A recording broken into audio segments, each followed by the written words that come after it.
Welcome to Telangana rising news. అభివృద్ధిని చూసి ఆశీర్వదించండి. 12 ఏళ్లు బీజేపీ, 10 ఏళ్లు నాడు బీఆర్ఎస్ ఏమి చేశాయి? రాష్ట్రంలో అనేక అభివృద్ధి సంక్షేమ పథకాలతో ముందుకొచ్చాం. మోడీని తీసేందుకు వస్తాడా? కేసీఆర్ ఫామ్ హౌస్ విడిచిపెడతాడా? అసలు మోడీకి మున్సిపల్ ఎన్నికలకు సంబంధం ఏంటి? మనం తెలంగాణ నుంచి రూపాయి ఇస్తే వాపస్ మనకి 42 పైసలే వస్తున్నాయి. బీజేపీ, యూపీలతో పోలిస్తే మనది పూర్తి దారుణమైన పరిస్థితి.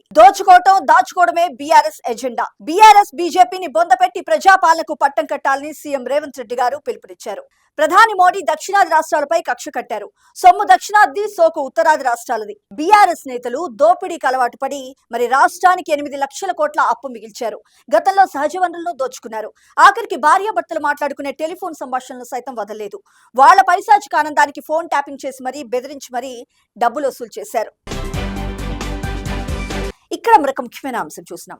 రాష్ట్రపతి ప్రసంగానికి ధన్యవాదాలు తెలిపే తీర్మానంపై చర్చ సందర్భంగా కాంగ్రెస్ పార్టీ అగ్రనేత గౌరవ్ శ్రీ రాహుల్ గాంధీ గారితో పాటు ఇతర విపక్ష నేతలను మాట్లాడనివ్వకపోవటం, అలాగే 8 మంది ఎంపీల సస్పెన్షన్ కు నిరసనగా లోక్సభ స్పీకర్ ఓం బిర్లాపై అవిశ్వాస తీర్మానాన్ని పెట్టాలని ఇండియా కూటమి భావిస్తోంది. ఇప్పటికే దీనికి సంబంధించిన డ్రాఫ్ట్ సిద్ధం చేసినట్లు విపక్ష ఎంపీలు 103 మంది సంతకాలు చేశారని సమాచారం. ఇక్కడ మరొక ముఖ్యమైన అంశం చూసినాం. నగరాభివృద్ధి కాంగ్రెస్ పార్టీతోనే సాధ్యమంటూ PCC chief MLC Mahesh Kumar Goud గారు స్పష్టం చేశారు. గత 2 ఏళ్లలో ప్రభుత్వం పేదల అభ్యున్నతికి ఎన్నో సంక్షేమ పథకాలను చేపట్టింది. సన్నబియ్యం పథకంతో దేశానికే ఆదర్శంగా నిలిచింది. తమ రాజకీయ స్వార్థానికి బీజేపీ మతం పేరుతో ప్రజలను రెచ్చగొట్టి ఓట్లు అడుగుతుంది. వారికి ప్రజలే బుద్ధి చెప్తారు. జిల్లాలో 20 ఏళ్ల క్రితమే భూమి కేటాయించిన విమానాశ్రయం ఏర్పాటుకు భాజపా చొరవ చూపలేదు. ఇక్కడ మరొక ముఖ్యమైన అంశం చూసినాం. రాష్ట్రంలోని మున్సిపాలిటీల అభివృద్ధిపై సీఎం రేవంత్ రెడ్డి గారికి ఒక ప్రత్యేకమైన విజన్ ఉందని డిప్యూటీ సీఎం మల్లు భట్టి విక్రమార్క గారు పేర్కొన్నారు. స్వయంగా మున్సిపాలిటీ మంత్రిత్వ శాఖను సీఎం గారే పర్యవేక్షిస్తున్నారు. రాష్ట్రంలో జరిగే మున్సిపాలిటీలు, నగరపాలక సంస్థ ఎన్నికల్లో కాంగ్రెస్ పార్టీకి అఖండ విజయాన్ని అందించాలంటూ డిప్యూటీ సీఎం మల్లు భట్టి విక్రమార్క గారు వ్యాఖ్యానించారు. ప్రశాంత వాతావరణంలో పౌరుల భద్రతే తమ ప్రధాన లక్ష్యమంటూ పేర్కొన్నారు. ఇక్కడ మనకు ముఖ్యమైన అంశం చూసినాం.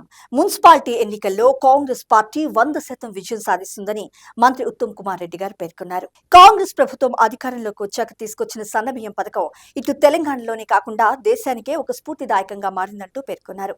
పేద మధ్యతరగతి ప్రజలకు 200 యూనిట్ల ఉచిత విద్యుత్ అందిస్తున్నామంటూ తెలిపారు. చరిత్రలో ఎక్కడా లేని విధంగా కాంగ్రెస్ పార్టీ సంక్షేమ పథకాలు అమలు చేస్తుందంటూ స్పష్టం చేశారు. మరో 10 ఏళ్ల పాటు కాంగ్రెస్ పార్టీనే అధికారంలో ఉంటుందంటూ పేర్కొన్నారు. ఇక్కడ మనకు ముఖ్యమైన అంశం చూసినాం. గత 10 ఏళ్ల బీఆర్ఎస్ రాచరిక పాలనలో ప్రజలు పూర్తిగా మోసపోయారని విమర్శించారు. నాడు కుటుంబ పాలన, గడీల పాలన బద్దలు కొట్టి మరి ప్రజాప్రభుత్వానికి అవకాశం ఇచ్చారంటూ గుర్తు చేసుకున్నారు. కాంగ్రెస్ పార్టీ అధికారంలోకి వచ్చాక ఒక్కొక్క హామీని అమలు చేస్తున్నామంటూ తెలిపారు. కాంగ్రెస్ పార్టీ మేనిఫెస్టోలో చూపిన హామీలన్నీ అమలు చేశాకే అసెంబ్లీ ఎన్నికలకు వెళ్తామంటూ స్పష్టం చేశారు. ఇక్కడ మనకు ముఖ్యమైన అంశం చూసినాం.